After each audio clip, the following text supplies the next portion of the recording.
So let's get started. So again, tonight's topic, stop playing small and step into your power.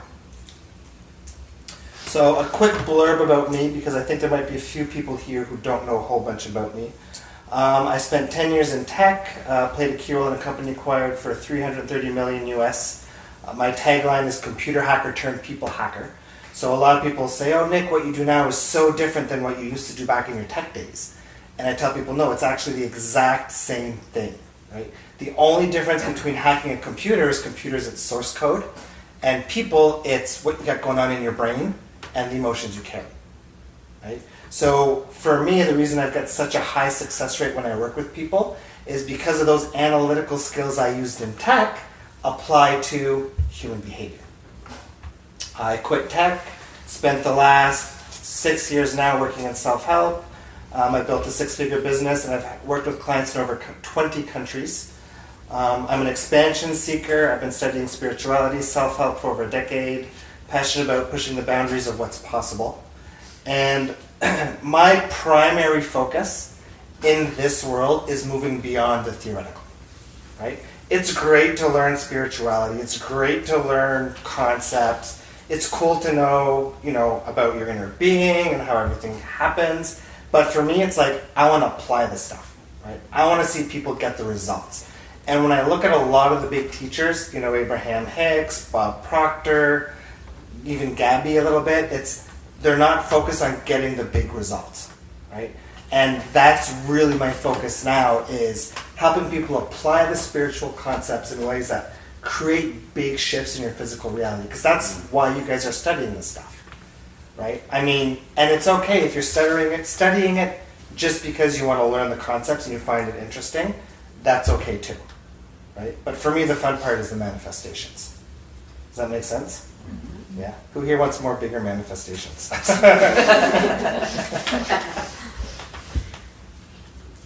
All right. So the first thing we're going to talk about is something called the evolution of the co-creator. This is something that I took from another program I did called Into the Rabbit Hole, which was a more advanced program. And I don't think anybody here was in that program. No, okay. So there's 5 stages of spiritual awareness within the context of the law of attraction, so becoming a co-creator. And we're going to quickly go through those 5 stages. The first is the unaware. The second is initial awareness. Then we go into deeper awareness. Then we go into the co-creator. And then we go into the total creator. So before we go into the stages, I want you guys to realize and know that no one stage is better than the other. Right? These are simply the stages of awareness that people typically go through when they're studying law of attraction, when they're trying to learn how to create their reality.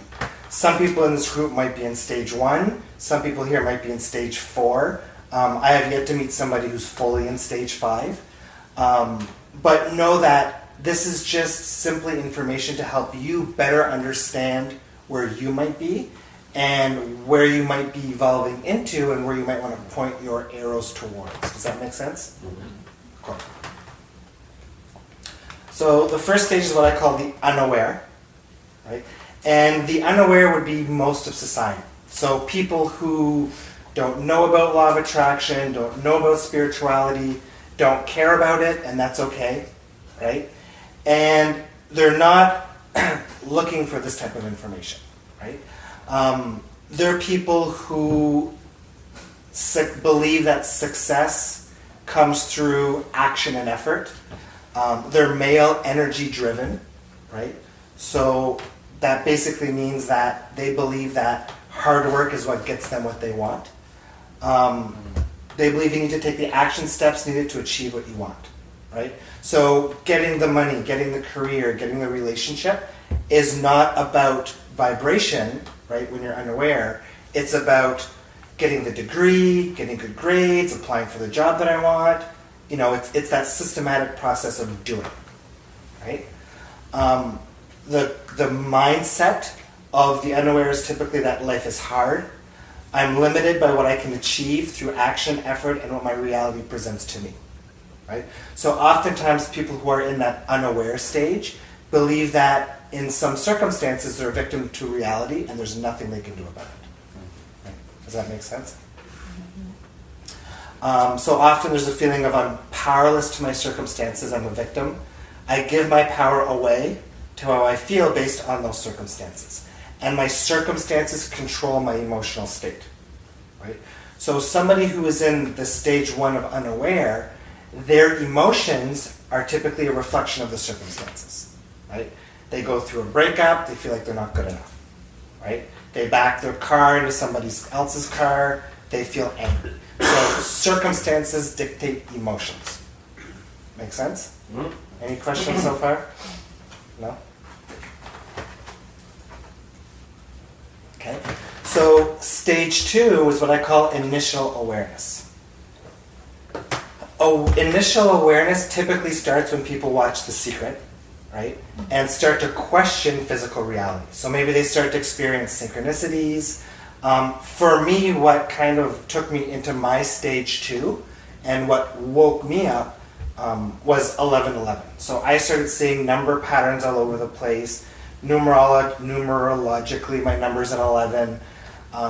And for me, I was a rational, computer-minded guy where, science-based, this stuff is mumbo-jumbo, right? So the numbers kept showing up, and one night I woke up at 11:11, 12:12, I think 3:33, 4:44, and then I remember waking up and keeping my eyes closed and saying to myself, I'm going to open my eyes and there's going to be another goddamn number pattern on the clock. And I opened my eyes and it was 5:55, right? And that's when, I was like, what the friggin' hell is going on? So I started Googling, I got into some remote viewing, had success in that, and it just kind of snowballed from there, right? So that's kind of that stage of initial awareness. So you start to begin to understand that, there's more to life. And maybe for some people it's becoming aware of spirits. Maybe it's seeing spirits, right? So everybody's path is different and everybody's evolution is going to be slightly different. So in the initial awareness stage, you start to awaken to the possibility that maybe we create our own reality.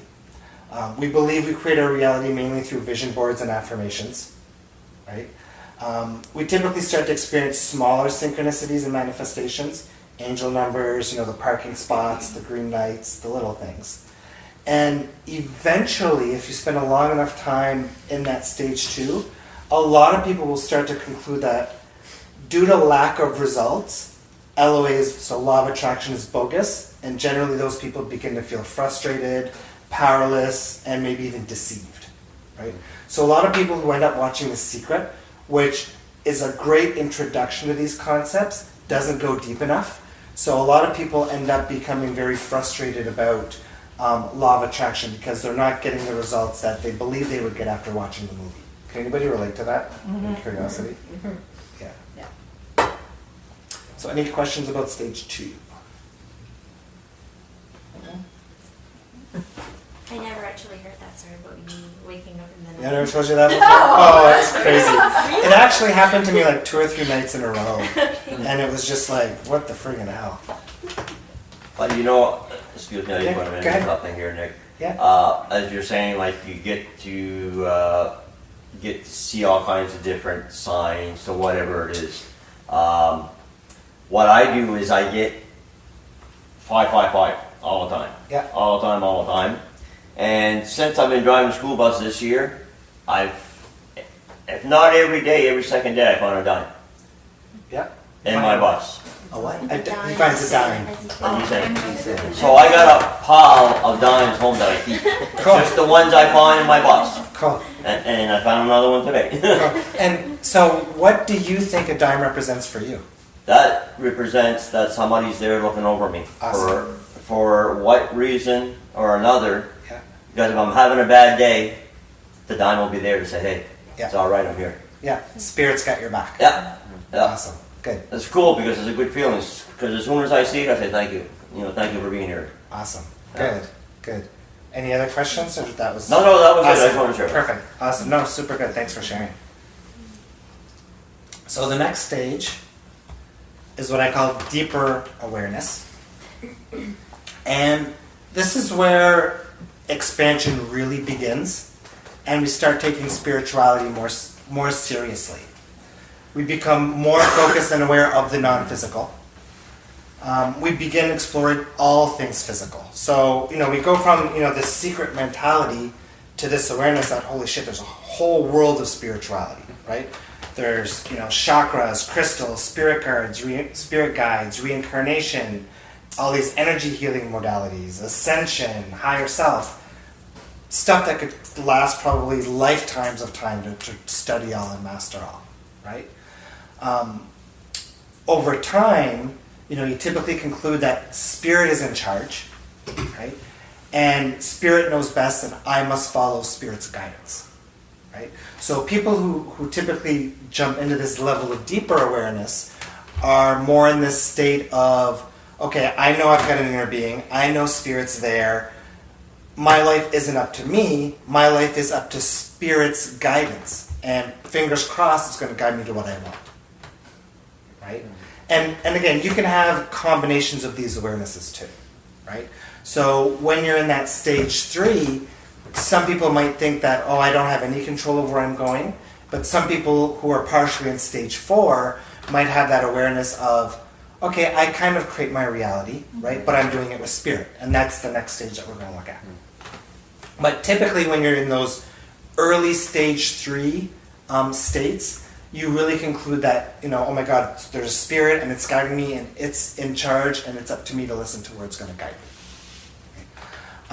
Now, often what happens in stage 3 is a few different things.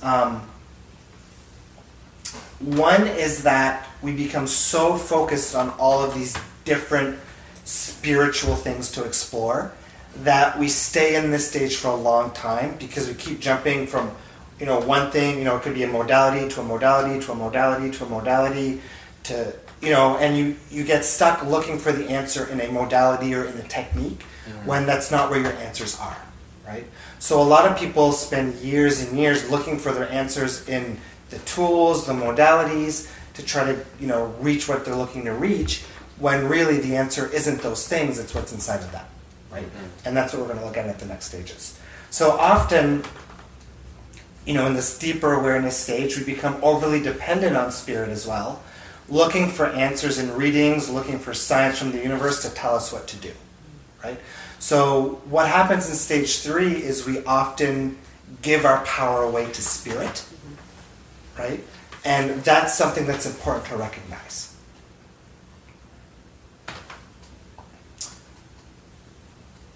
Any questions about that?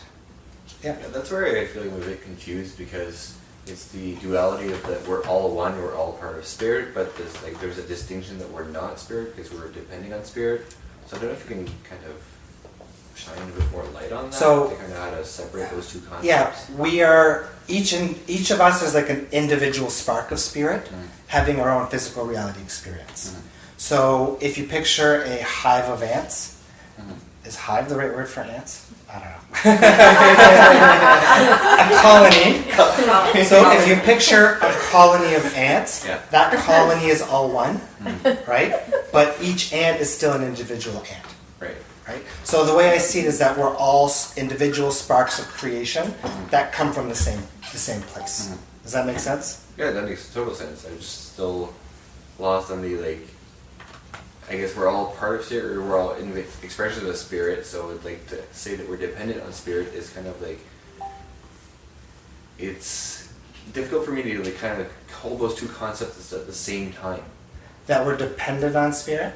Yeah, or that you could be dependent on spirit, but how we can be individual, but that there's still a greater spirit, so it's kind of... So remember, this is a stage of awareness, right? So the belief structure that these people hold is that spirit is in charge of us. Okay. Does that help a little bit? Yeah. And we're going to there's deeper stages we're going to talk about that I think is going to come closer to what you're talking about. Okay. Thank you. Anybody else have any questions about this? You good? Awesome. So the 4th stage, and most people that I work with, they're in this stage. This is what I call the co-creator stage. So most of the Abraham Hicks community would be in this stage. So it's mostly followers of Abe Hicks, Bashar, Napoleon Hill, Bob Proctor, all the big teachers of law of attraction. So in this co-creator stage, this is where we truly feel empowered, where we believe that we can manifest anything we want, right? So similar to the stage 2, but much more detailed, much more in depth, and that understanding of this is how we really create is much stronger. The belief is I create my reality with the assistance of my inner being, right? That it's a co-creational process, right? And that co-creational process is my responsibility in my physical experience is to dream up what I want, focus on what I want. My inner being, which we're going to talk about in the next slide, its responsibility or spirit's responsibility is the how. Right? So there's the physical you, okay, but there's also the non-physical you, right? Right here in physical existence, it's only part of you. There's another part of you that's in the non-physical that's co-creating with you, okay? And your reality is a mixture of those two parts, okay? And that other part of you, you can call it universe, you can call it God, you can call it source, you can call it the non-physical you. It's all labels, it doesn't really matter. But the important thing to understand in the context of a co-creator is that you are co-creating your reality with the non-physical. Does that make sense? Mm-hmm. Okay. So when you're in this stage, you understand that my reality is a reflection of my attraction point, basically my thoughts and my feelings, right? So everything I experience is a reflection of what I perceive to be true, what I believe to be true, what I feel to be true, right? That's what's being reflected back to me, whether you're aware of those thoughts or not, right? A lot of the work that I do with clients is emotional work, uprooting the emotions that they don't realize are there, right? Because a lot of our emotions become background noise. They've been there for so long we don't realize that they're there. Right? I've seen clients overcome chronic pains doctors said would never go away. I recently had a client who, after 3 years of failed in vitro fertilization, and doctors telling her she had less than 1% chance of getting pregnant, within 6 months of her first session with me, she was pregnant naturally. Right? All through mental, emotional work. Right? All through what we understand through some of the stuff we're talking about tonight. Right? So your reality is a reflection of what you have going on inside of you. Plain and simple. That's law of attraction. Right? So people in the stage 4 co-creator, they're not truly creating the reality they want. They may experience occasional big manifestations, but in general struggle with the big things. So that also leads to that overall feeling of powerlessness and frustration. Right? So when we go to like Abraham Cruises or some of the bigger seminars, a lot of people understand these concepts, but there's still only a very small percentage of people who are manifesting at high levels, right? And it's because a lot of these teachers still aren't going deep enough, right? They're not talking about the deeper stuff that you need to shift and clear to allow the things that you want to show up, right? And like Abraham Hicks is fantastic. Like it's the foundation for everything we do. But a lot of people have these general notions of, well, I should be ignoring my negative emotions, right? Which is false. Negative emotions serve a purpose. They're there to help you understand what you have going on so that you can shift it so your vibration becomes a match to what you're looking for, right? And those are some of the more in-depth details that you're not seeing by teachers like Abraham Hicks. Does that make sense? Mm-hmm. And I know some of you guys have worked with me, and it becomes obvious once you do the work and you start digging. But a lot of the stuff that's blocking you from letting the big stuff in, people just aren't aware it's there. Right? And unfortunately, Abraham Hicks, in an audience of 700 or 1,500 people, can't do that work with people. Right? And she's not going to tell an audience of people, oh, you guys all have shit, you got to go home and deal with it, because that's not a very uplifting message. Right? So people who are in the stage 4 co-creator stage, they're mainly limited by their dominant negative emotions, their non-serving beliefs and perspectives, and they're often also stuck in what's called a current reality loop. And we're going to look at that current reality loop later. So anybody have any questions about the co-creator stage? Is this like, sorry, No, it's okay. a bit like quantum physics? Absolutely. Because It parallels quantum physics. Yeah. So quantum physics is kind of the science behind why this is possible. Yeah. because I read a lot about that. Awesome. There's a video I'd like to show later of Elon Musk. So Elon Musk is like jumping into like what is reality now, and he's putting research money into it. And he's got a video where he compares video games to physical reality. And he basically shows, says, look at the first game that came out on the Atari, maybe it was Pong. Look at video games then compared to video games now with virtual reality, right? And if we've gone that far in what it's been, 30 years, who's to say that what we're in now isn't a simulation? Right? It's a really good video. I do agree. I'll see if I can dig it up. But yeah, quantum physics matches up with this. What's that good documentary? The Rabbit. There's What the Bleep Do We Know? There's a good documentary about this in quantum physics. I think Bruce Lipton. Does Bruce Lipton talk about quantum physics? Joe Dispenza? I get those two mixed up all the time. Yeah. Awesome. Yeah. Good. It's just something I look at a lot. Awesome. Good. So look at this stuff as the practical application of quantum physics in your own life. Cool. Amen. Any other? Maybe they're on to stage 5 now. Actually, that is kind of stage 5. That's where we're going next. So anybody else have any questions about the stage 4? Skip the first 4. So no stage 4 questions? No. Okay. So stage 5 is... oh, I mean, yeah. Taylor Swift, I can't hold all this success. So stage 5 is what we call the total creator. And this is what's beyond Abraham 6. This is the last stage that I have awareness of. Are there more stages after that? Probably, right? Because expansion goes on forever. So stage 5 is what I call the total creator. And it's the awareness that all of physical reality is inside of you. Right? It's your video game. Like you said, quantum physics, right? All of physical reality is a projection of your own consciousness. I am responsible for all of it, and I am in full control of what I manifest. You take full responsibility. It's no longer a partnership between you and your inner being. It's all you. Because you are your inner being, right? You are in full control, right? And once you realize that, that's when you can begin to really step in your power. Right? Realizing that your inner being is not separate from you. It is you, and your physical being is as in control as your non-physical being. Okay? I am not limited by spirit or by spiritual lessons. Right? A lot of people have a tendency to believe that they're in timeout, right? They're in spiritual timeout. That, oh, it's just not for me now, right? Oh, it's going to come, but now's not the right timing, right? Spirit never holds you back, and spirit never puts you in timeout.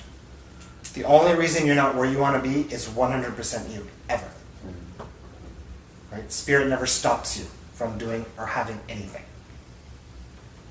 Okay? Spiritual guidance. Okay? So the angel numbers, the spirit guides, the synchronicities, all of that stuff, that's you. The channeling you're receiving from other teachers, that's you. Right? That's your other piece of you in full awareness, trying to bring that awareness to your physical awareness. Does that make sense? Mm-hmm. Okay. Manifestation is a choice. It's not a process. It's a choice.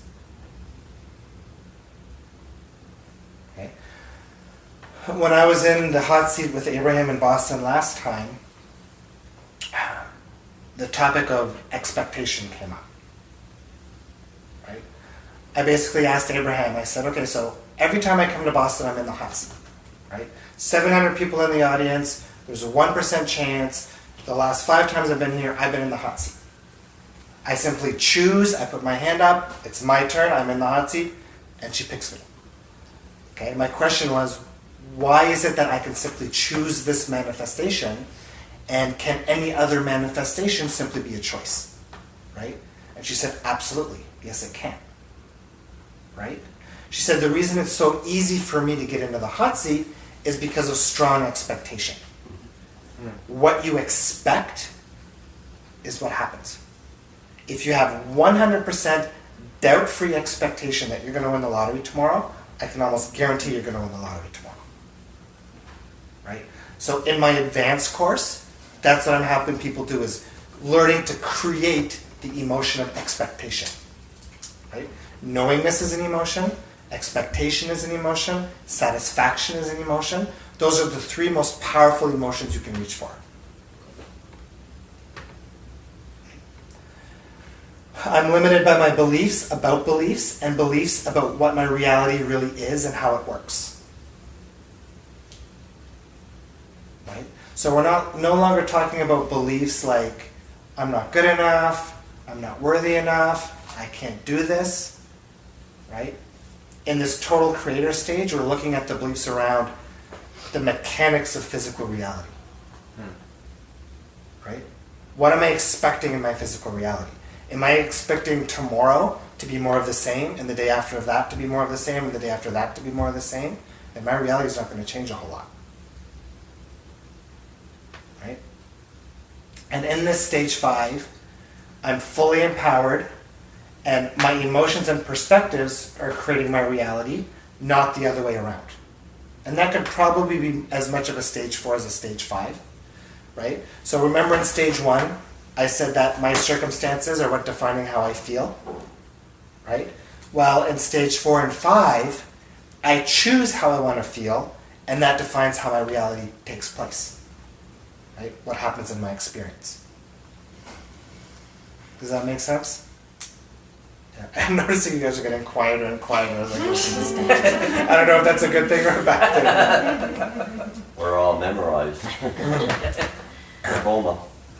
So any questions about stage 5? And it's like I said, like, I don't know anybody who's fully in stage 5.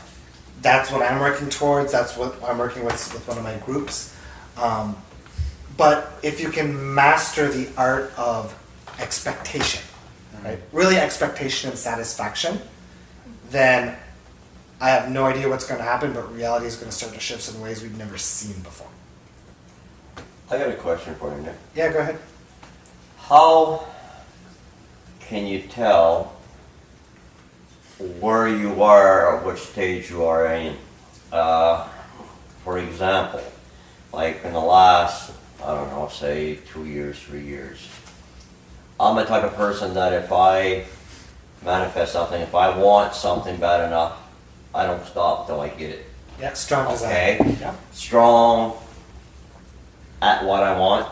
Like when like anything, any jobs, anything that I've ever wanted, I went for it. Like there was nothing holding me back whatsoever, because I knew that if I stayed on that road going straight, that I was going to get to where I wanted to go. Absolutely. Now, just last year, I said I was going to go drive school bus. Like, yeah. Okay? I went down and got my license, and I got everything done before I even went for a job. Yep. Because I was determined that I was going to drive school bus. Awesome. So I did what I did, and then I'm driving school bus. Now I wanted to drive the coach buses. Yeah. Well, instead of waiting, I just went in and say, okay, what do I do to get certified for this? Yeah. Instead of waiting back, you got to go for what you feel that you can You're taking accomplish and do it. You want to take the action. So here's where a lot of people are confused, and you guys are getting ahead of me. But so action. So a lot of people are over actioning and over efforting, and that leads nowhere, right? But when you're taking action that reinforces the expectation, which is what you're doing, Yes. that's a good action to take. Yeah. Right? Something I shared recently with, I don't remember if it was in a video or online, was that it all comes down to expectation, right? The actions you take are a reflection of your expectations, right? So if there's something that I desire and I'm not taking action on it, then there's an expectation of I'm not going to get what I need for that to happen. Right. It's going to float there. Money's a good example, right? So let's say I need to buy a whole bunch of things and I don't have the money for it, right? If I sit here and don't take action on getting those things, then there's an expectation of I don't have the money. You're putting out the vibration of I can't afford it. Well, if that's the vibration you're putting out to your reality, what's reality going to come back to you with? Right? The same thing. Yeah. So what I've been telling people is look at what you are doing, and I'm seeing smiles, so that probably resonates with people. We talked about this before you started. Yeah. So look at the actions that you're not taking and ask yourself, why am I not taking it? And what's the perceptions and expectations behind my action or inaction? Right? Action is a confusing topic for a lot of people in the world of law of attraction because there's inspired action, right? You only want to take action when you're inspired. Most of society is grossly over-efforting into what they want, right? That's what I call bad action, right? Because they're not living vibrationally, right? And then there's the action that reinforces the expectation. Does that make sense for people? Yeah, good. So any questions about stage 5 or any of the other stages? And again, you're not going to be purely black and white in one of the stages, right? You're probably going to be in a blending of some of them, or you can kind of tell where you are through the chain. And the point isn't to kind of be able to measure yourself. It's more so that you're aware of, okay, this is where I'm at, and this is what could be coming next, or this is what I could be focusing on or looking at. Does that make sense? Yeah. Awesome.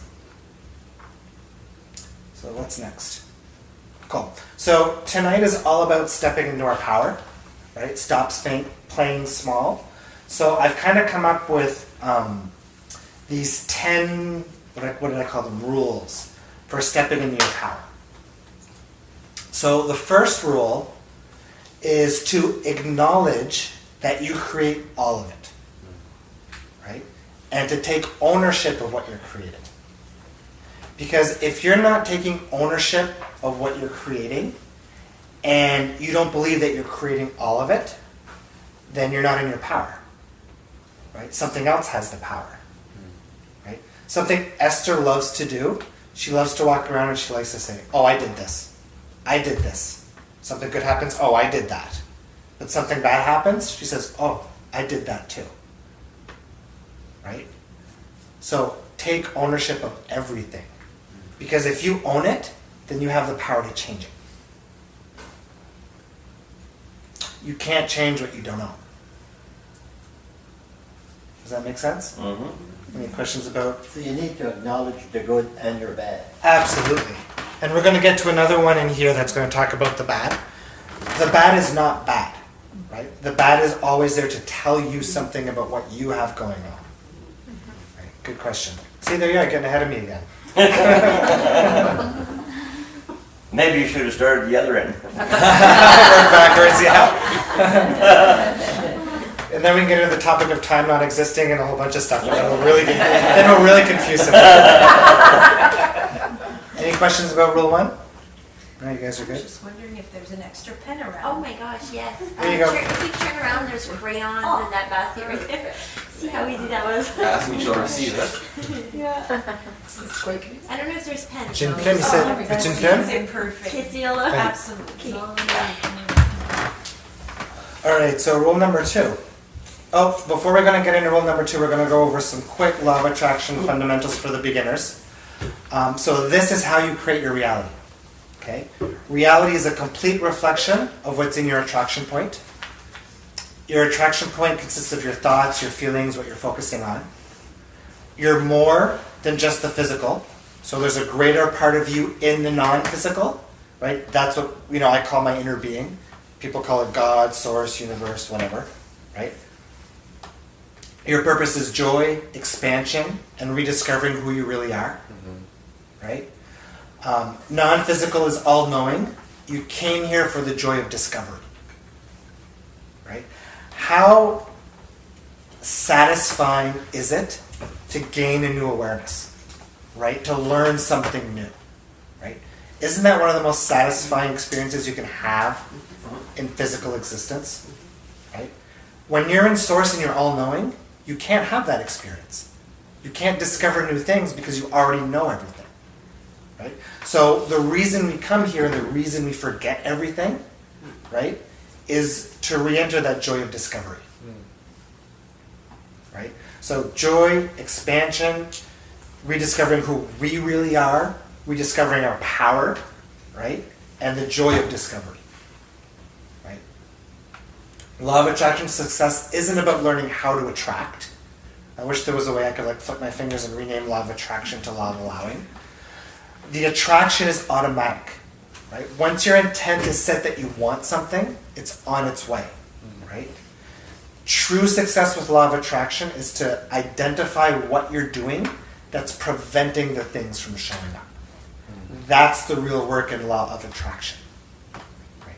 And that's why I prefer law of allowing, because it's learning to allow your desires to come to you and not put walls up that block them consciously, subconsciously.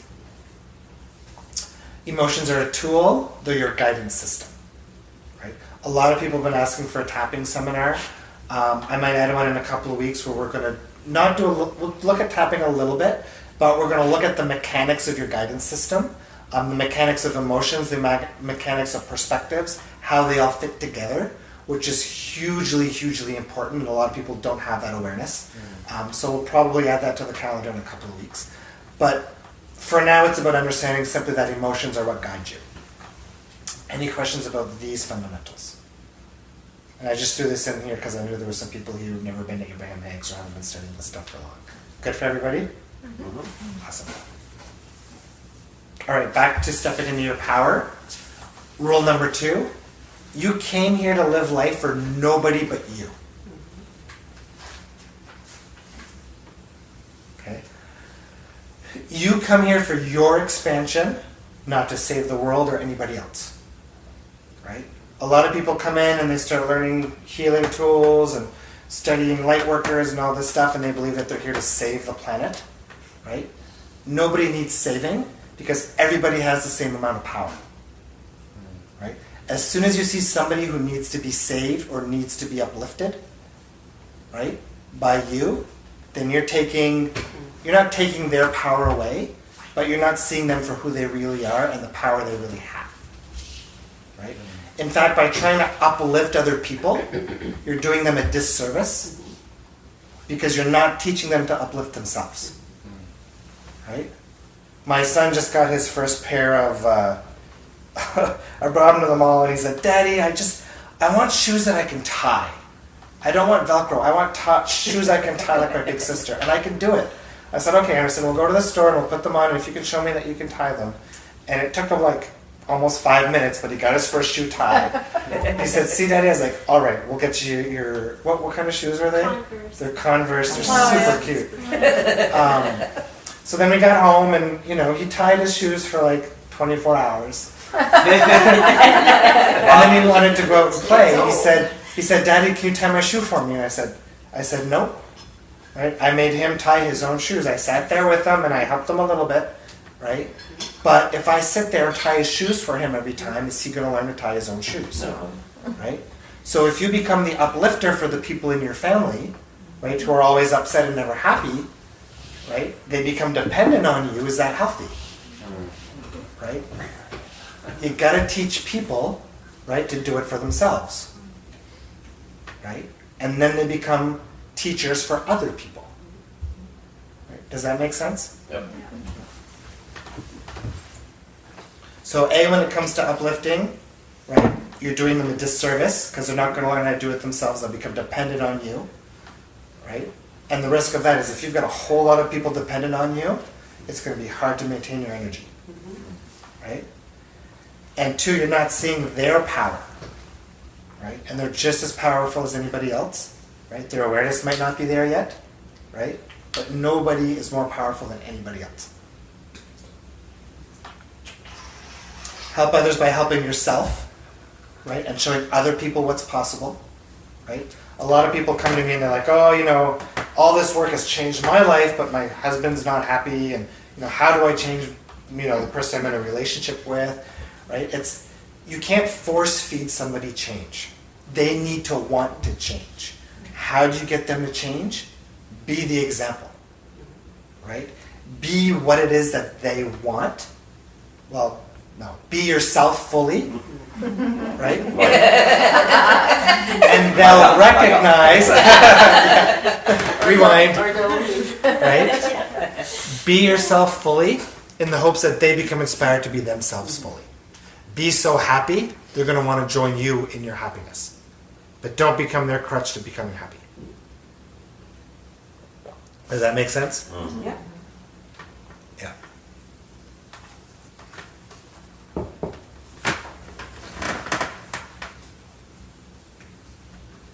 Yeah, so help others by helping yourself. Period. Right? The best way to help other people is help yourself. And something I see in a lot of practitioners is, and coaches and spiritual people, is they're so busy trying to save the world and trying to fix everybody else, they forget to deal with their own stuff. They make everybody else a priority, and that empties your cup. Right? And then you're not in the receiving mode anymore. Right? Your alignment should always come first. Always, always, always, always. Get aligned and then. Get aligned and then. If I'm not in alignment, I don't write, I don't see clients, I nap, I play Tetris, I meditate, I paddleboard. But if I'm in alignment, I don't do any outputting. If I'm not in alignment, I don't do any outputting. Right? Your power is in your alignment, because when you're in alignment, you're fully connected to your inner being. Right? And that's when you're truly in your power. When you're not separate, when you're one thing working as a whole. Does that make sense? How do you know if you're there? By how good you feel. Right. So remember in Boston, Abraham Hicks kept talking about satisfaction? Yeah. So if you're satisfied, you're there. If you're in joy, if you're in happiness, you're there. If you're grumpy, man, you're probably not there.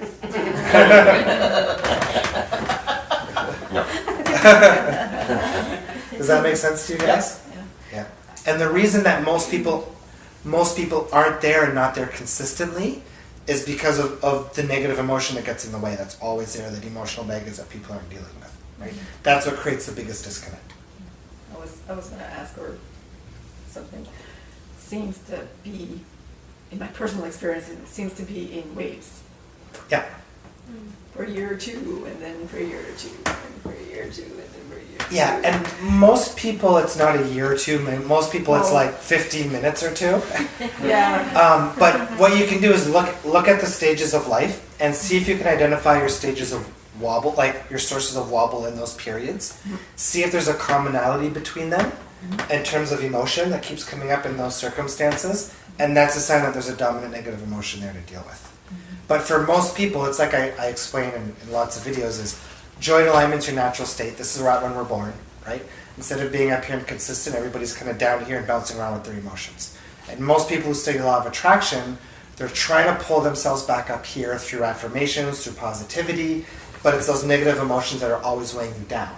And what happens is you get up here maybe temporarily, but it's such an uphill battle because that baggage is always there. Right? Is it when negative people get in your face? We're going to get to that one soon. But part of it is understanding that. No, but you can be super high. Yeah. No, that's a good point, because you can be super high, and But suddenly, holy Yeah. you can So, meet someone and here's the thing to understand is the negative people you're attracting and the emotions they're triggering in you are emotions that you're carrying.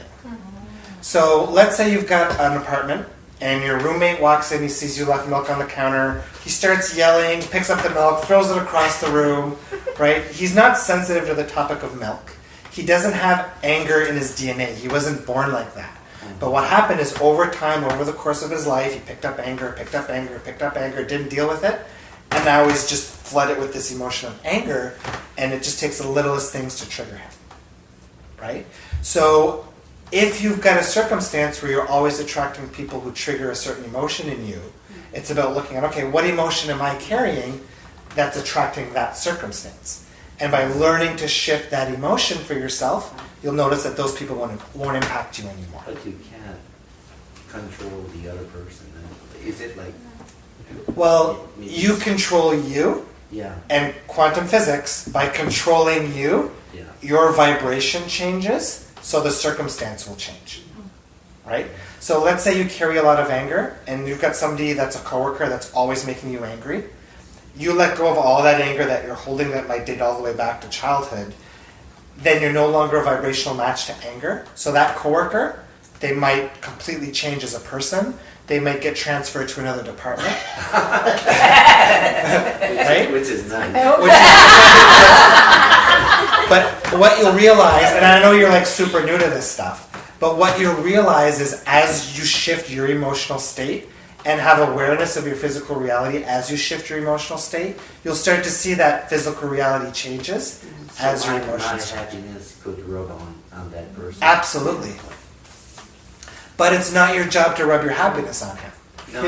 Your job is to be as happy as you can, and that person is either going to go somewhere else because they can't stand Because it. you can't say That person is too happy. I want to move. Right? Or you'll get a promotion to manager and you'll get your own private office where they can't bother you.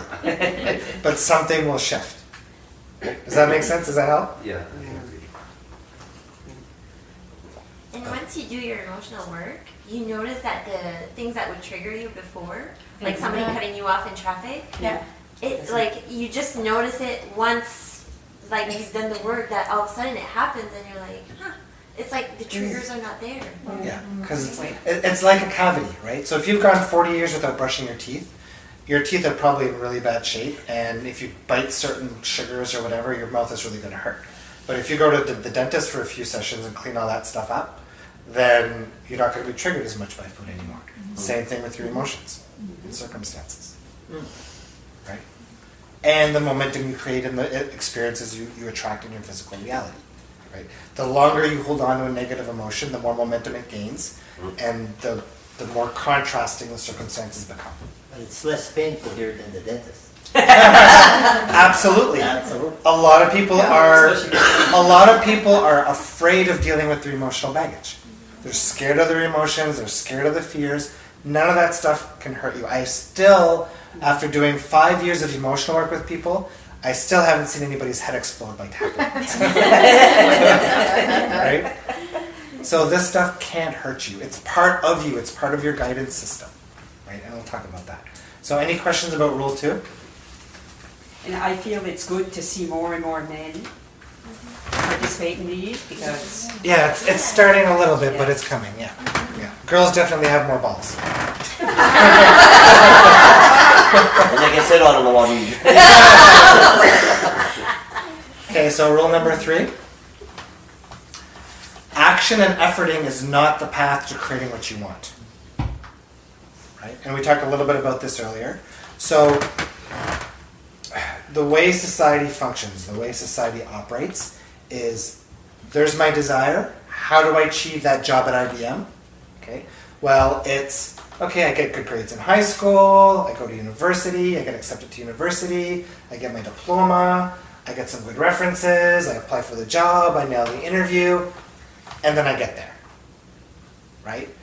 That's the traditional means in the way we perceive physical reality, how most of society operates is if you want something, you got to go get it, right? You do the hard work, you work as hard as you can, and you don't stop until you get it, right? And that's not how physical reality works. And the problem with that belief system is that if this is your desire and every course of action you're taking is not working, whether it's attracting clients, whether it's finding the car you want, whether you can't find the relationship you want, the reason none of that is working is because it's not the action that gets you here. And the danger is that when nothing works, you start to feel powerless, right? Powerlessness is one of the 3 dominant negative emotions I see in people. Lower back is a common symptom of powerlessness. Financial issues relate to powerlessness, right? But the true path to this is becoming a vibrational match to it. And it doesn't matter what this is.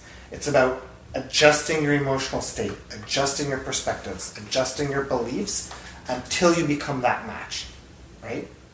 And then it has to show up. Law, just like gravity, law of attraction, right? So to become a vibrational match, it's all inner vibrational work. Who has control over your inner vibration? yourself. Anybody else?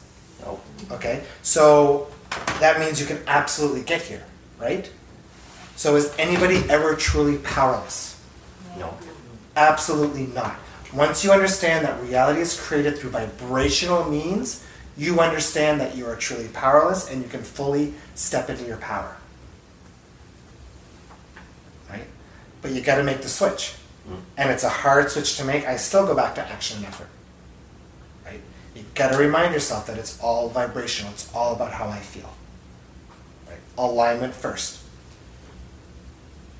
Does that make sense? Mm-hmm. So if there's anything you're trying to achieve that you're not achieving, it's probably because you're taking the action-based path to try to get there, right? And you need to look at the vibrational aspects. You need to look at the beliefs, the emotions, the perspectives, right? Your expectations, right? That's where the work needs to happen. Okay, so that can be worked on with us, right? Absolutely. All right. Absolutely. Everybody. You need to teach this in school. Yeah. You need to instead of the Yeah. Yeah. I have a lot of fun with my kids. I had a good chat with my, I guess she's 9 now, my 9-year-old about the 5 love languages this week. And she really sucked it in. So kids are awesome for learning stuff. Yeah. But how do we get kids to want to get on board with this stuff? they already are. Well, what if... They're quite... They Absolutely. Listen, yes. But But to- once they get Teenager, then yeah, then it's So how do we inspire them to want to learn this stuff? by doing it. By example. Yeah. exactly. Right. Learn it for us, apply it for us, right? And they're just going to want to jump on board. And teach them about listening to their vibration. Absolutely. Yep.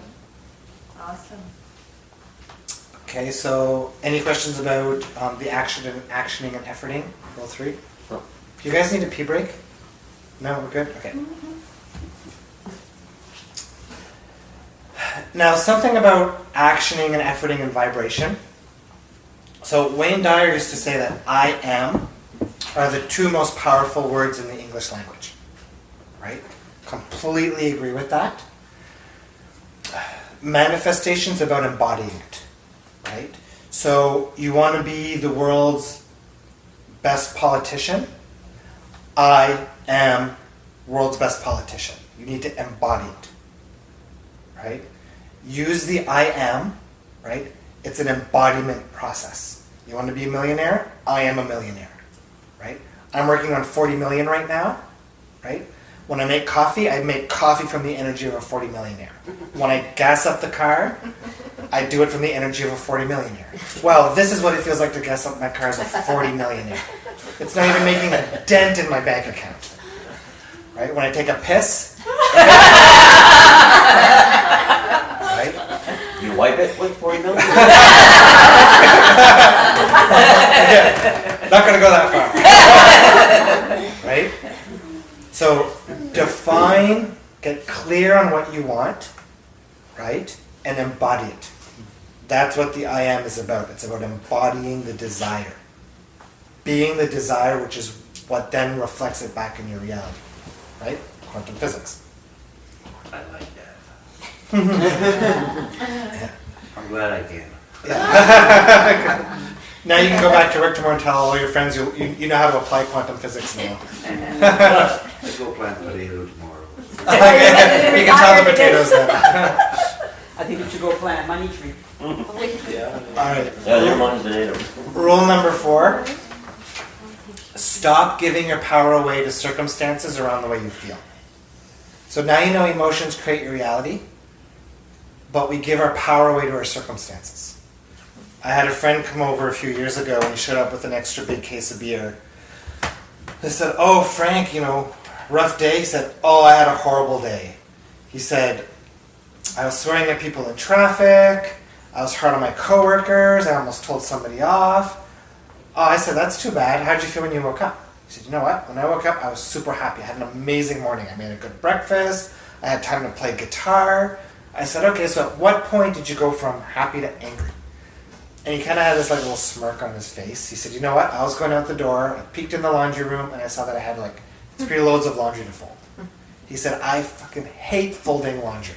Right? The laundry, he wasn't even aware that he did that. We're all doing this. The laundry triggered the anger.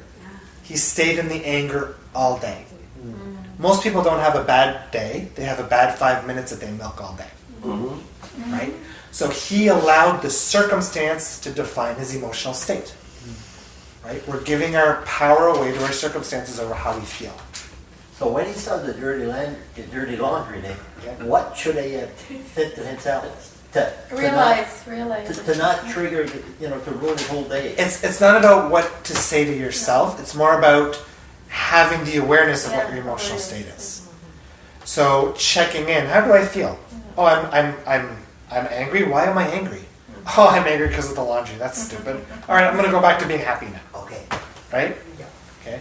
Now, if he was triggered into anger that easily, that's a sign he's got other anger stuff floating around. Yep. Right? But the first real stage is the emotional awareness, right? And then once you're starting to get the emotional awareness aspect, then it's about looking at perspectives. So what perspective did I choose to create the negative emotion? Right? Because all negative emotion is underlaid. Every negative emotion has a perspective underneath it. So it's the perspectives that create negative emotions, always. Every negative emotion comes from a perspective, whether you realize the perspective is there or not. And the perspective is also defined by a belief, and we're going to get into something about that quick.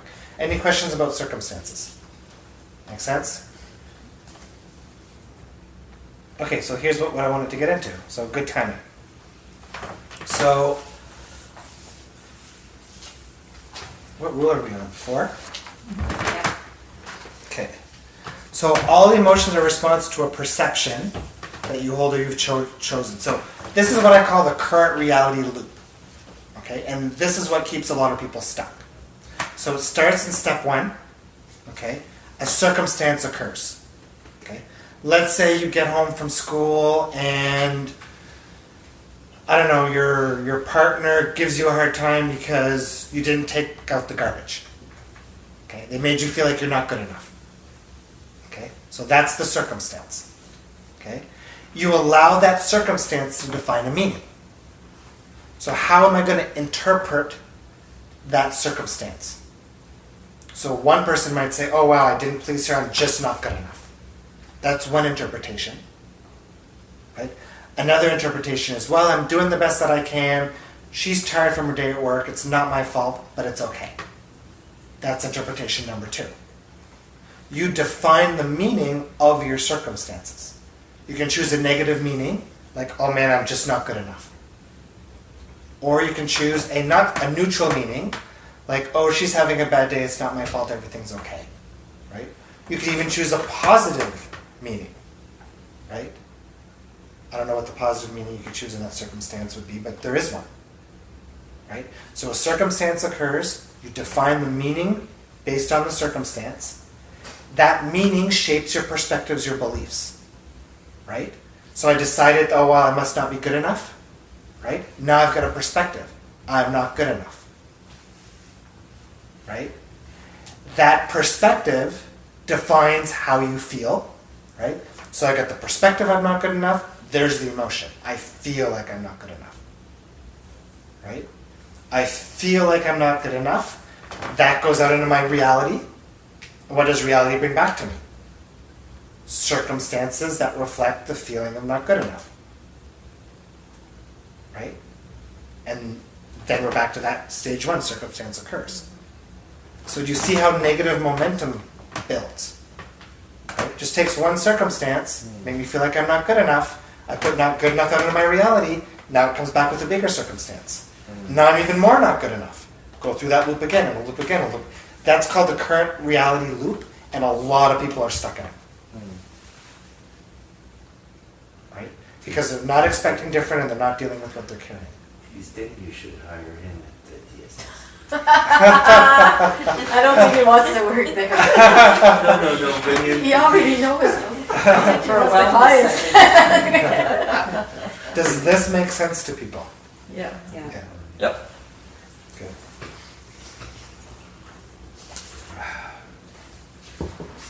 We need to come do sessions though. What's that? Talk to you after. Yeah. Isn't it Wellness? week, same thing? What? It's I know, Well, no. this week. So any questions about Rule 4 and the current reality rule? Loop? No questions? Okay. Rule 5, your power is right here, right now. Right now is the only moment that exists, ever. Tomorrow doesn't exist because when you're in that moment, it's going to be right now. Right? Right now is all that ever exists. It's all you never need to worry about. Ever. That's saying a lot. And if you want to even go deeper, so feel yourself. So take a second and feel yourself in this now moment.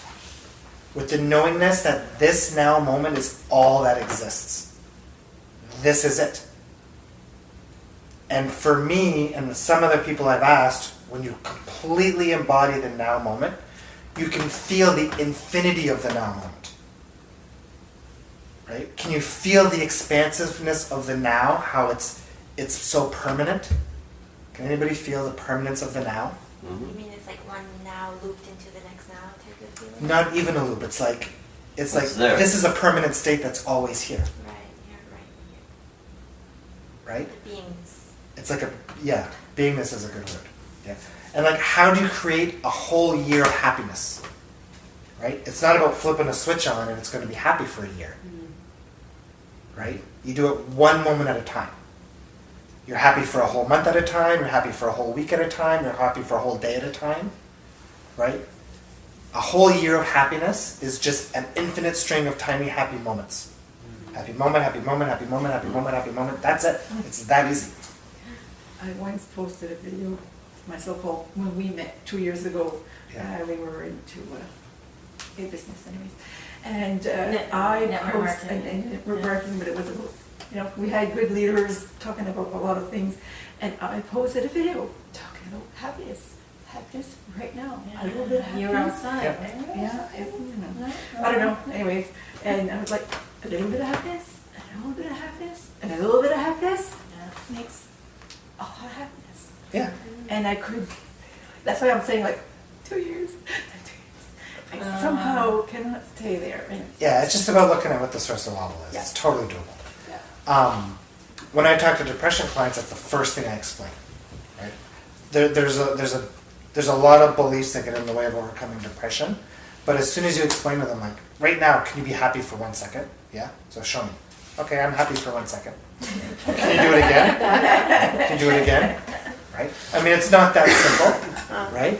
But it's again showing them their Like, power, just showing them the energy of the solution. Right? So that's rule 5. Any questions about that? That's a pretty basic answer. So are you saying depression is all power of the mind? Or is it chemical imbalance in the brain? So what comes first, the beliefs or the chemical imbalance? Beliefs. Right? I don't know. I have an idea, but I've had some experience with depression. I've probably got an 80 to 90 success rate with anxiety, probably a 60 to 65% with depression.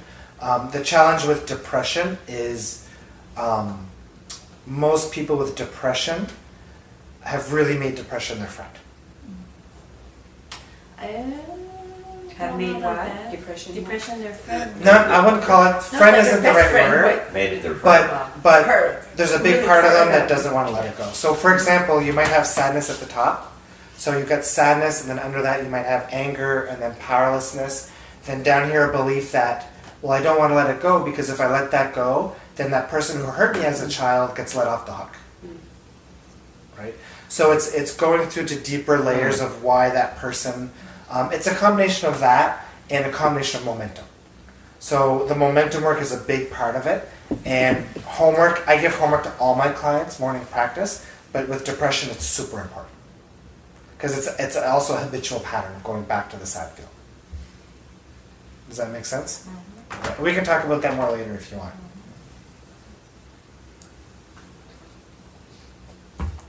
Rule 6, and this is something that Poe brought up earlier.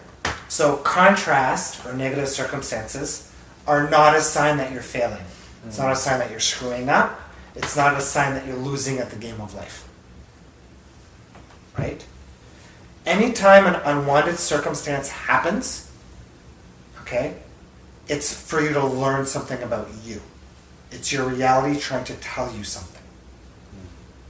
Right? And you brought it on. Absolutely, you brought You it up. brought it on. So remember earlier I said, this is your job at IBM, right? And the traditional way we believe we need to get there is through all this action, right? But really it's a vibrational path, right? So it's about matching this vibration. So what happens is if my vibration's here, and reality's like, okay, so in order to match this, he's got to deal with his emotions of not good enough. How do we make those emotions of not good enough obvious to him?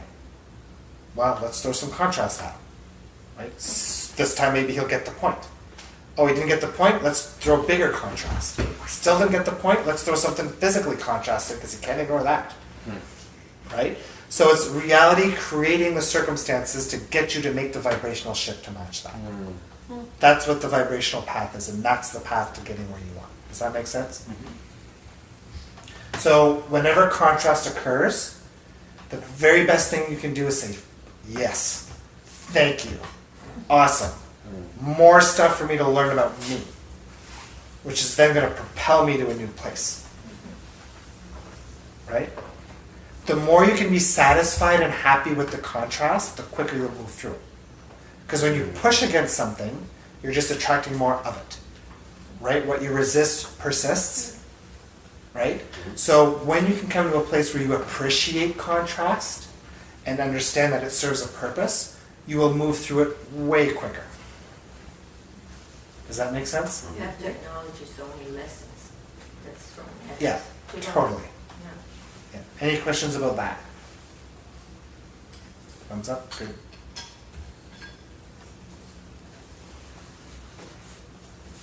Okay, rule 7.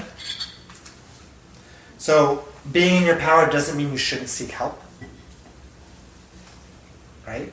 So, being empowered means allowing the resources to come to you in the most effective way possible. The path of least resistance. Right? Your inner being is always, always, always guiding you. Right? How did you become a millionaire? Right? What's the common saying to become a millionaire? Hang out with a room full of millionaires. Right? So seeing a practitioner isn't a sign of weakness. It's not a sign of, I can't do it by myself. Right? Does that make sense? Mm-hmm. Right? A lot of people think that, because it's emotional work or because it's inner work or because I do this for myself that I should be able to figure it out by myself. Right? What a good practitioner does is whenever you've got a problem, you're in the energy of the problem. You're always either in the energy of the problem or the solution. Right? When you're in the energy of the problem, it's your own stuff when you're in it. Right? So it's much harder to see the energy of the solution. Right? A good practitioner holds the energy of the solution, so you move out of the energy of the problem and into the energy of the solution. When I've got stuff I need to work on, I go get her to run a session on. Right? I've been doing this work for a long time, but I know that I'm going to sit there and I can work on myself for days and not see the energy of the solution. Right? Does that make sense? Yeah. That's rule 7. Rule 8, I think this came up earlier too. Stop giving your power away to other people. And this is a huge one because most people are doing it. Stop compromising who you are. Okay? The most powerful version of you is the authentic you. Right? Before you came into the physical, you had a path laid out. Your inner being is guiding you down that path. That path is meant for the authentic you. If you're busy being somebody else, you're still walking down your path, but not nearly as effectively as you could if you were 100% the authentic you. Right? So deal with your fears of speaking up. Right? Deal with your fears of hurting other people's emotions. Other people's emotions are not your responsibility. Right? Don't suppress your desires for the sake of other people. You're just as worthy and just as important as anybody else. Right? Don't be a people pleaser. People pleasing is a form of manipulation. If I feel like I need to people please somebody, I'm doing it to adjust their emotional state to make me feel better. Right? And deal with your fears of judgment. Fears of what other people are going to think, say, or do. Right? Just be you. That's who you're meant to be. Period. Nobody can be a better you than you, right? Yeah, but sometimes when you're stuck in that element, Oh, absolutely. it's hard. You don't Oh, even yeah. know who you is. Like this, It's hard to get out of it. like I've listed 5 things here, and I don't expect you guys to go home and wake up tomorrow and have all these 5 things dealt with, right? This is stuff that can take months and stuff, but start with the awareness, Yeah. right? And to get you thinking about it and saying, okay, so am I really going to care that that guy's going to judge me about the type of jeans that I wear, right? So it's start with the awareness, and then awareness is going to lead you down that trail, but always reach for that satisfaction. Is there a reason why a person would fall in that stage? You've never been there in your life, but all of a sudden you're there. Yeah, And it's then you're mostly stuck. childhood experiences. So like everybody's That's what I got fears, everybody's got negative emotions. It's Because mostly everything's coming out now as we get into a different level of life, right? Yeah, I mean this is stuff that everybody has at one level or Yeah, another. yeah. Right? Like if you've got a hugely judgmental parent, if you grew up in a religion that was always telling you that God is judging you. So a lot of people that I've worked with who've had social anxiety, it was rooted in fears around religion of being judged all Yeah. the time. Yeah. Right? Yeah. Some of this stuff comes from places that people have no idea. Mm. Right? And don't beat down on yourself if you've got some of these things. It's all natural part of the human experience, and you don't even have to deal with this stuff. It's all okay. But it's about knowing that, hey, if I want to better my life, here's a path to bettering my life Right, by just looking think. at this stuff and dealing with it. Yeah. There's no right or wrong in life. No. I can choose to be an angry person, and there's nothing wrong with that. Right? Other people have the choice to not deal with me because I'm angry all the time, which is totally cool. Not everybody's on a path of expansion, and that's okay too. Right? So, any questions about Rule 8, giving your power away? No? Straightforward? People pleasing, Yeah? like you want to be nice, you want to help out, you want, okay, you don't want to be a bitch, or you don't want to, so it's just to, I gotta work on that. I can Yeah, do it say from no. do it from a place that feels good for you. So if helping your sister with the dishes feels good and feels inspired, absolutely do it. But if doing the dishes, you're doing it because your sister's going to get angry if you don't, even though you don't feel like doing it and you're tired, then that's where the people pleasing and you're compromising yourself, and that's what you need to be careful of. And it comes back to what I talked about with my son tying his shoe. Right? If I'm always soothing those other people through my people pleasing, then they're never going to learn to deal with their own stuff. And then you're gonna feel bad. And then you become their crutch and your energy gets drained. And, right? Yeah? Oh, Robin. Oh, go ahead, Robin. When you're people pleasing, well, and you say no actually because you don't want to, but then you feel guilty Yeah. So why should you feel guilty? because you should. Wow. Yeah. Okay. You were gonna have a visit to So, and that's a perspective. Right? So I should help because... I feel good. That's how we were brought up. That's how Sorry, what's that? It's the nice It's thing the right to do. thing to do And it's the right thing to do based on... in society. How we've Okay. been brought up. And is society's perspectives always right? Okay. So would you rather listen to society's perspective or your inner guidance? Mine. But it Okay. doesn't stop that feeling. Yeah. No, and that's where there's other, a little bit deeper work to look into, dealing with that stuff. Right? So remember, it's rooted in a perspective.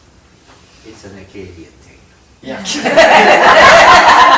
But culturally, so like in the Moncton area, so Moncton, our area has a huge energy of powerlessness. Immense powerlessness. It probably dates back from the Acadian deportation. Yeah, probably. If there's one dominant negative emotion in the area, it's the powerlessness.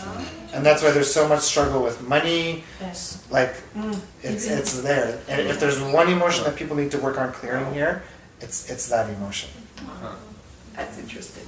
Because you go to bigger cities and stuff, and Don't feel that. you know. Yeah, and I'm gonna Say away. do an example without saying But they'll much, show just you. Yeah. because in my workplace, we have to do more with less. And the year after, it's more with less. And more with less. And the year after, it's more with less. Yeah. And in another similar work area,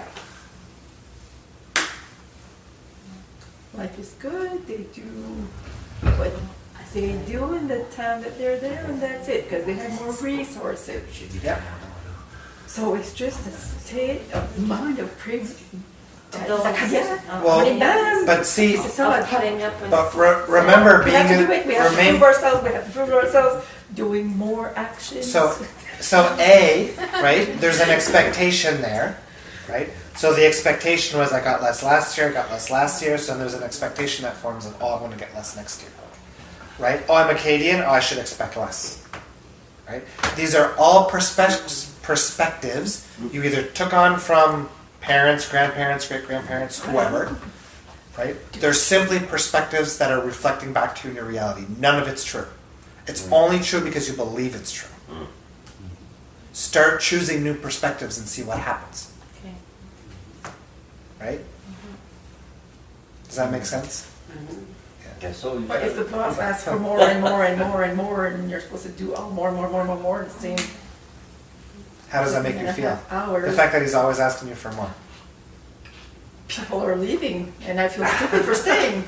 Okay, but so there's different aspects to look at in that it's a story. lot. Oh yeah, it's a lot of things. Because we should say, we should Stand take up. a stand and say, Yeah. okay, I can't do all of that because I can't. Yeah.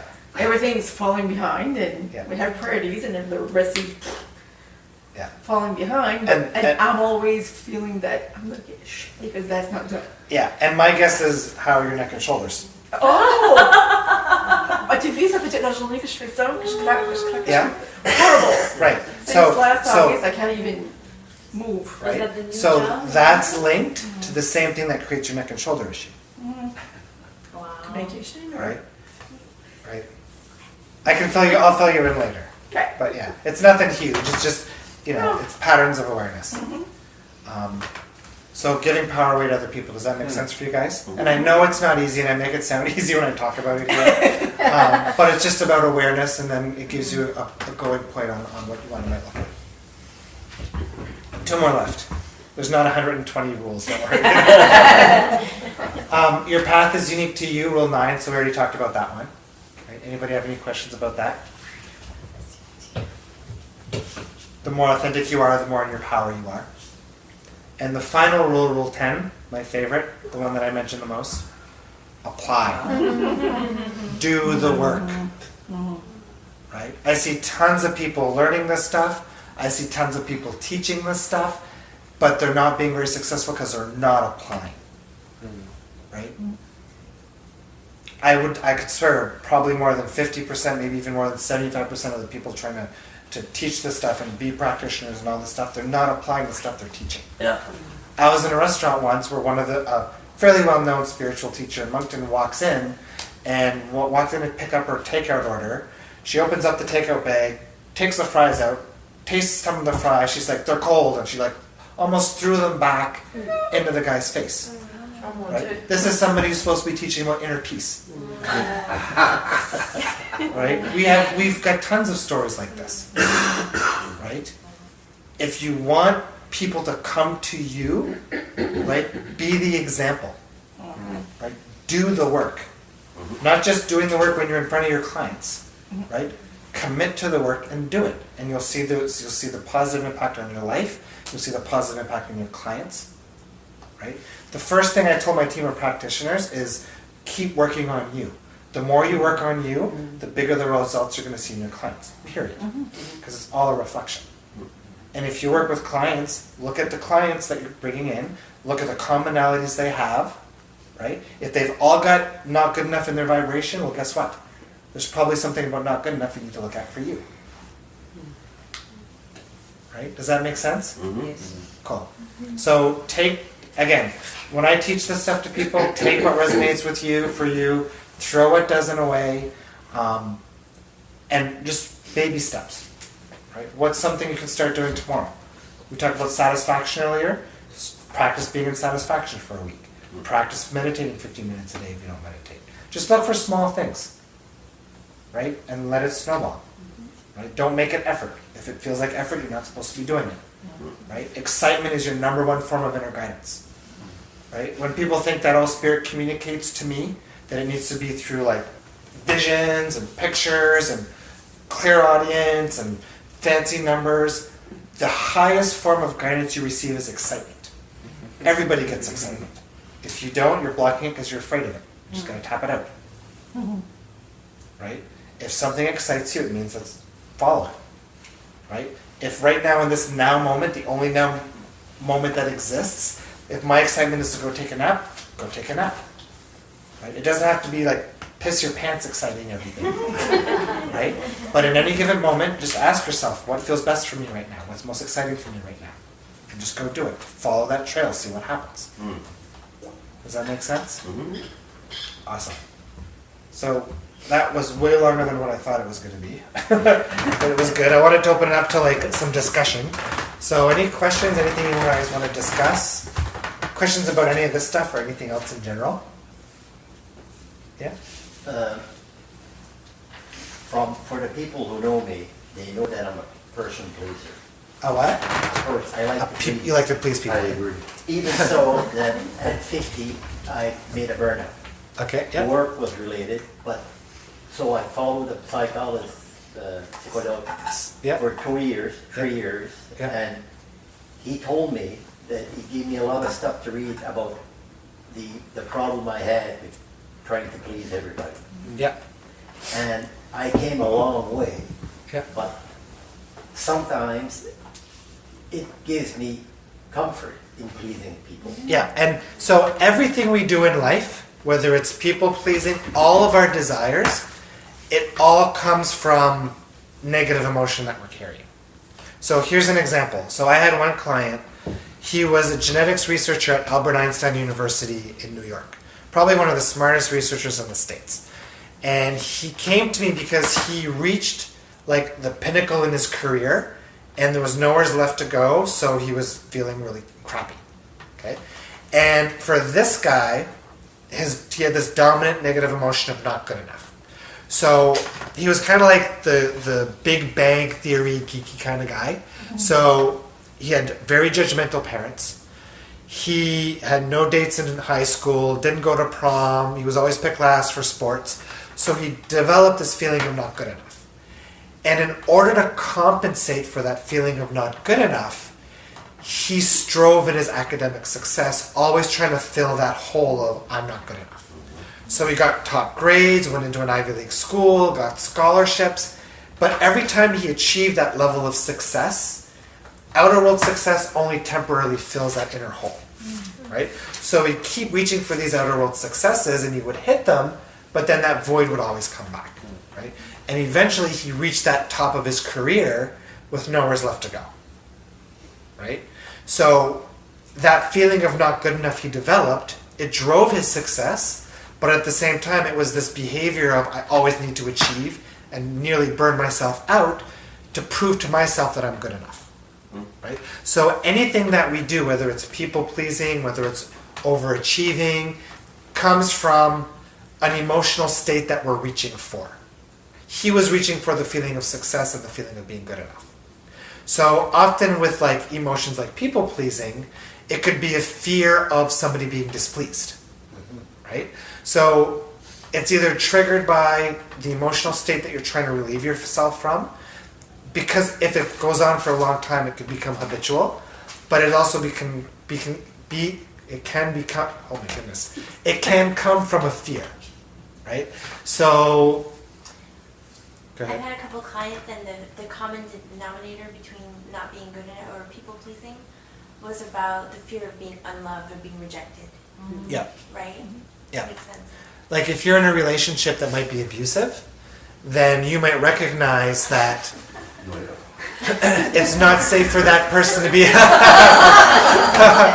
it's not safe for that person to be displeased, so I always have to please. I always have to please. And then even if that relationship ends, the fear remains. So in every relationship you go into next, That's- then you're always in Carry that with you. people pleasing because you've got this subconscious belief now that it's not safe when other people are displeased. Right? It could come from when you're an infant. It mostly comes from childhood, right? So if you grew up with a parent, Because your wife is not. yeah, Not with a loving wife. Yeah. like if you had a parent that was bipolar, right? People who are empaths, so people who are very sensitive to other people's emotions, where that comes from, it's trained behavior, right? So if I took a bowl of soup and I gave, I don't know, Cindy a bowl of soup and told her to smell it and tell me what spices are in it, and then I gave that same bowl of soup to a 5-star Michelin chef, well, he's probably going to smell out 20 spices when she might only get 5. And the reason for that is because his nose is trained to smell the spices. He's been doing it for a long time, right? People who have empaths are typically people who in childhood may have had a bipolar parent, somebody extremely emotional, where they learn to tune into other people's emotions to recognize whether they were safe or not, to recognize where is that person right now, right? So people aren't victims of being empaths. They're just more trained, and they don't even know it, but they've trained themselves to become more sensitive to feeling other people's emotions. And because they were used to doing it all the time as a child, they're doing it all the time with everybody else. And then they get drained, or They can get drained, but if you deal with the emotions you're carrying, Yeah. then you're going to stop attracting it. you're gonna stop attracting it. Attracting those people, right? So if I'm filled with anger, then I'm going to always attract people around me who are filled with anger. But if I deal with my anger issues, Yeah. those people aren't going to show up so much anymore. They're not going to trigger me anymore. And if both your parents are Acadian, you don't stand a chance. Does that make sense? If you're an empath too, would you absorb? Yeah, you absorb people's energy, right? Would you? Only if you carry those emotions yourself, Ah. right? I would say I'm like a sponge, but I carry those emotions. And the way you turn off that That makes- is dealing with the fear of I always need to tune into other people's emotions. I need to know where they're at. Right? And once you turn that off, it turns that I don't know if you'll call it ability, but that You behavior. don't want to stop it. No, it's No. more like you manage It's it a tool. better. You manage it Learn better. Right. Yeah. You learn how to deal with it. You get Yeah. cool, Yeah. because if you don't, then you get panic attacks. Yeah. Me, that's what last year was bad, like I couldn't go to the store, and being in a lineup, Dan was with me, I said, you're So taking, it I was- can't, So because it wasn't me? Too many after all? people? in restaurants, I couldn't, for almost, well, all last year, I couldn't go to restaurants. Yeah. At all. And the only thing, like you were saying about the now, I started meditating, and I had to go in the now, even if stuff was coming, okay, go. Yeah. But I had to be in the now. Yeah. That, knock on wood. Yep. That, it got me out. Good job. Good for you. Good. Any other questions? Anything else you guys want to discuss, or should we wrap it up for tonight? Just want to mention that's the first time that I hear that description of an empath. Yeah, a lot of people aren't aware. A lot of people think, "Oh, I'm just sensitive to everybody else's emotions. I'm a victim to it," and it's not the case at all. Yeah. Yeah. Any other questions? No. Anything else you guys want to discuss? And as we grow older, we get the ability to hide everything and everything's okay. Yeah. Yeah. We get good at that. No, Yeah. but people are opening up more though. It's the other way around. Yes. People are opening up.